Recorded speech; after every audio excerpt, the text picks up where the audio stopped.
संत तो सबको आशीर्वाद देते। संत पैसे वालों के नहीं होते हैं, बड़े लोगों के नहीं होते हैं। संत तो भावना वाले के होते हैं, जिसके अंदर श्रद्धा आस्था भक्ति होती है, संत उसके होते हैं। लेकिन पैसे वाले सोचते हैं महाराज को कैसे खरीदा जाए, कैसे महाराज हमारी जेब में आए। ये अज्ञानता की बात आपको बता रहा हूं। रक्षाबंधन पर्व, संत इन सब चीजों से ऊपर उठे, लोकेशन ख्याति लाभ तो छोड़ के आए हैं, और यहां भी अगर भक्तों की प्रशंसा में डूब गए तो फिर आत्मा की साधना, उस संबर और निर्जा का आनंद ले सकते हैं। वह पहुंचते हैं और प्रभु अनर्थ हो गया, क्या बात है, 700 मुनराज पर संकट उपसर्ग आया है, मैं क्या कर सकता हूं। आपको रिद्धि सिद्धि हो गई है, विक्रिया रिद्धि हो गई है, उन्हें पता नहीं था। हाथ बढ़ाया, हाथ बढ़ते चला गया, और जाकर के हस्तिनापुर में पहुंचते हैं। भैया अपने घर में तो साधु त्यागी व्यक्तियों को सम्मान बहुमान मिला है, क्या किया तूने।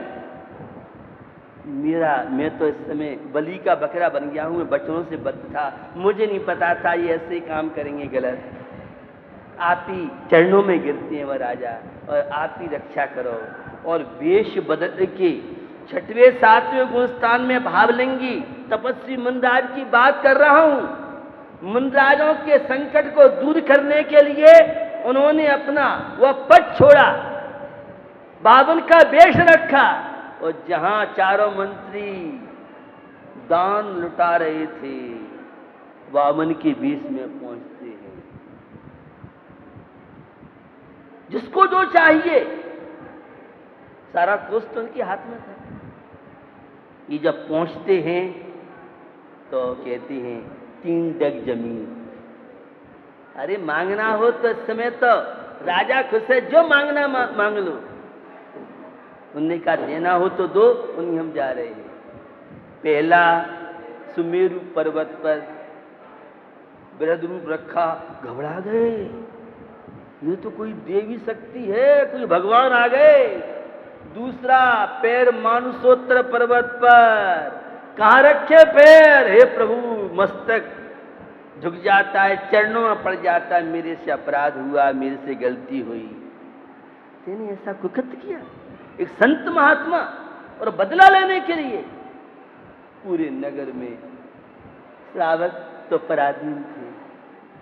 आंसुओं से अपने यह उपसर्ग कैसे दूर हो, सब लोगों ने आहार पानी का त्याग कर दिया।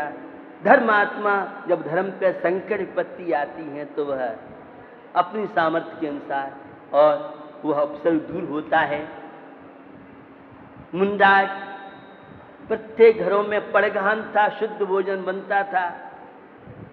अत्र अत्र तिष्ठे तिष्ठे, 700 मुनराज जब आहार की बेला में निकल रहे होंगे, क्या उस समय का सीन देखते ही बनता होगा। सारे श्रावकों के अंदर खुशियां, और वह आटे की एक सिमैया टाइप की दूध में गले रुंध गए थे मुनराज के, आहार कराया। जिन घरों में नहीं पहुंच पाए संत महात्मा, लोगों ने वहीं एक चित्र बना के, आज भी हमारी हिंदू संस्कृति में एक व्यवस्था है जो सामान बनता है, और वह ये भी आज भी चल रही है। तो यह रक्षाबंधन पर्व विष्णु कुमार मुनराज ने पुनः प्रायश्चित लेके, पुनः दीक्षा लेकर के साधना की, अपने लक्ष्य की ओर बढ़े। हम सबका दायित्व बनता है, कर्तव्य बनता है। ये सुंदर सुंदर राखियां देख करके सबका मन ललचा रहा है। हम क्यों, हम भी बना सकते थे, हमें क्या पता था इतनी सुंदर सुंदर राखियां आएंगी। निर्वाण रावण में आपने देखा किस तरह से एक से एक, और आज राखी प्रतियोगिता में भी एक से एक सुंदर राखी। तो निश्चित आज तो बहुत अच्छी प्राइज रखी है हमारी कमेटी के लोगों ने। मैंने कहा तुमने कंजूसी बहुत की, क्या बात है। तो अब की बात तो सोने और चांदी में आपको सबको प्राइज मिलेगी। और इन राखी सजाओ प्रतियोगिता के जो कभी मंदिर नहीं जाता, धर्म की बात नहीं सुनता और राखी सजाओ प्रतियोगिताओं में लगाए दिमाग लगा रहा है। कैसे तीर्थंकर, कैसे मुनि महाराज और कैसे विष्णु कुमार मुनि, जो कभी रक्षाबंधन की कहानी नहीं सुनी थी, वो भी पढ़ पढ़ के देखो भी कैसे सो भव्यता लाए। ये भी एक सुपयोग का तरीका है।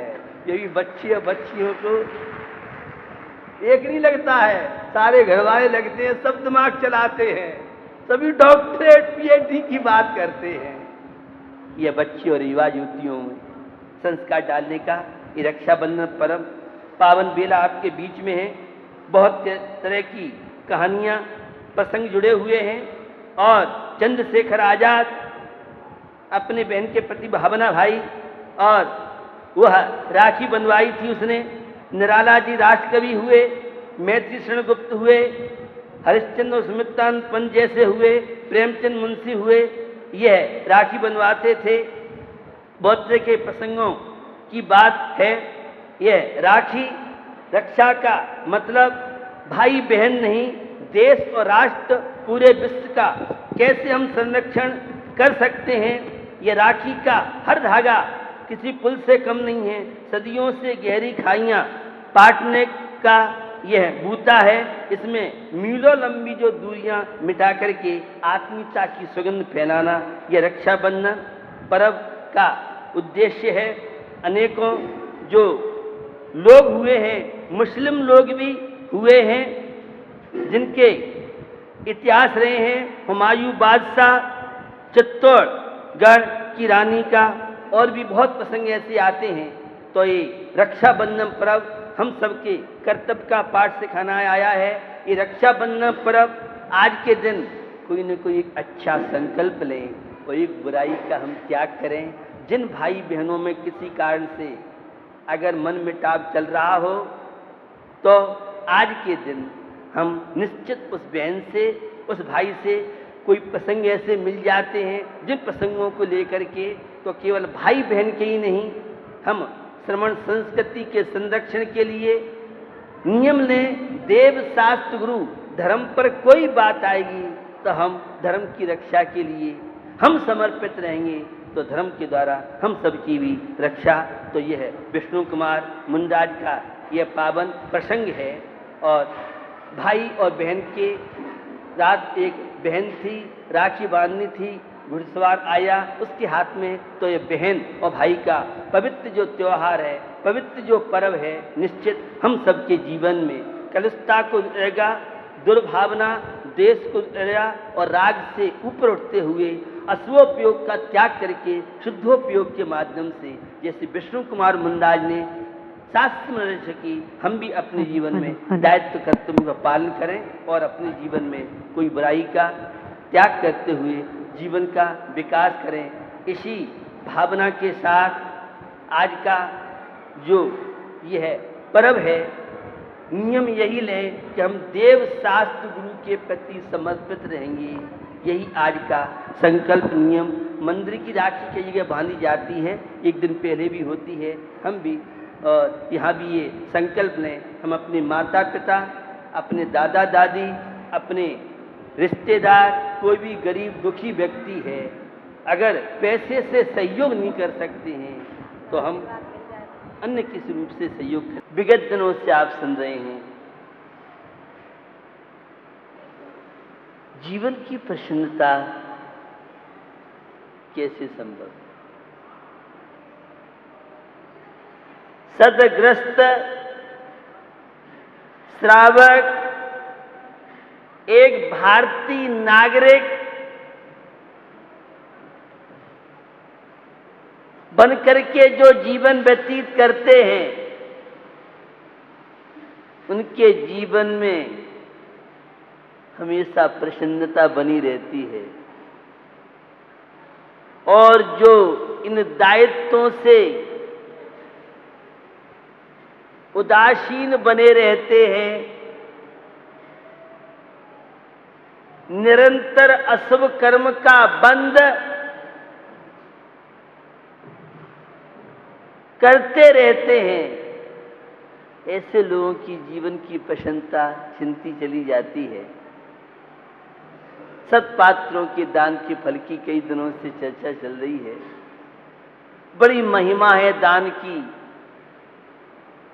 वर्षों तक दान की महिमा का बखान किया जाए तो भी शायद वर्णन संभव नहीं है। उसी दान को लेकर के कल अपन ने चर्चा सुनी थी। चक्रवर्ती जैसा पद, निधियां, सप्त प्रकार के उस राज्यों और विभिन्न प्रकार की वैभव की बात सुनी। उसी चर्चा को और आगे बढ़ाते हुए बता रहे हैं, सुकुल स्वरूप सुलक्ष सुमद सुशिक्षा सुशील सुगुण सुचरित शैलम सहानुभवनम विहवम जान सुपत दान फलम। दान कर्म आवश्यक कार्य। भोजन हम रोज करते हैं, स्नान हम रोज करते हैं, और भी आवश्यक कार्य दैनिक करते हैं, तो दान कर्म भी प्रत्येक दिन का आवश्यक कार्य। उस उत्तम पात्रों को, सत्पात्रों को दिया हुआ दान उत्तम कुल की प्राप्ति कराता है। उच्च कुल। और कौन कहलाता है उच्च कुल वाला? जीवन में अच्छी आदर्श, सत्कार्यों के प्रति जागरूक हो, दार्शनिक शब्दों में शुभोपयोग और शुद्धोपयोग, आध्यात्मिक कार्यों में रुचि लेने वाले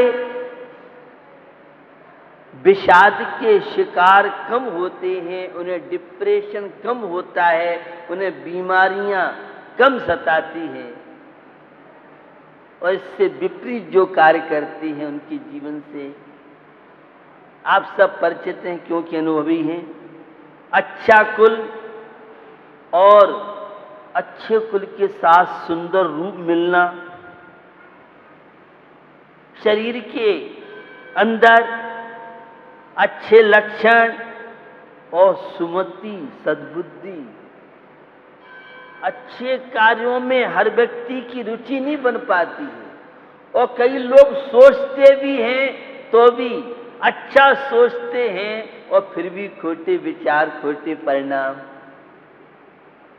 तो यह सत्पात्रों के दान से अच्छी मति बनती है और अच्छी शिक्षा, आध्यात्मिक शिक्षा, धार्मिक शिक्षा, ये सब पुण्य कर्म की उद्देश्य जिनवाणी का सुनना, जिनेन्द्र प्रभु की साक्षात समोषण में जो वाणी सुनते हैं वे तो सौभाग्यशाली होते हैं, लेकिन जो आचार परंपरा से प्राप्त जिनवाणी है उसे सुनने से शांति मिलती है। तो यह पुण्य कर्म की वजह से ही सत्पात्रों के दान से सब चीजें मिलती हैं। और शील, सदाचार का पालन, मर्यादाओं के अंदर, सीमाओं के अंदर जीवन रह करके किस तरह से शांति की ओर बढ़ता है, तो ये शील धर्म का, सदाचार का, कैरेक्टर का, चरित्र का पालन सत्पात्रों के दान देने से ही हो पाता है। और सुखों का अनुभव, अच्छा चारित्र, ये सारे वैभव की प्राप्ति हमें सत्पात्रों को दान देने से होती है। बंधुओं, शोले कारण पर्व चल रहे हैं। तीर्थंकर कैसे, परमात्मा कैसे बनते? तीर्थंकरों की अनेकों विशेषताएं आप सबने जिनागम में पढ़ी हैं, प्रवचन आदि के माध्यम सुनी हैं। अष्टादश दोष विमुक्त धीर, स्वच्छ तुष्ट में राजत गंभीर, मुनि गण थराद सेवत महंत, नव केवल लब्धि रमाधरन। तीर्थंकर प्रभु 18 दोषों से रहित। वो तीर्थंकर का अब जन्म नहीं होगा। हमारा आपका जीवन जन्म के साथ मृत्यु, जवानी के साथ बुढ़ापा है, लेकिन तीर्थंकर का ही अंतिम जन्म, इसलिए जन्म कल्याण हम मनाते। उनका बुढ़ापा नहीं आता है, बड़े परेशान हैं। हे भगवान, किसी को बुढ़ापा नहीं दे। अब जवानी है तो बुढ़ापा। अब तो जवानी केवल सुनने पढ़ने की है। जागरण 9/8/17 की रिपोर्ट, और जिसका हेडिंग दिया है वीडियो गेम बन सकता है दिमागी बीमारियों की वजह। छोटे छोटे बच्चे लगे हैं गेम में, कार्टूनों गेम।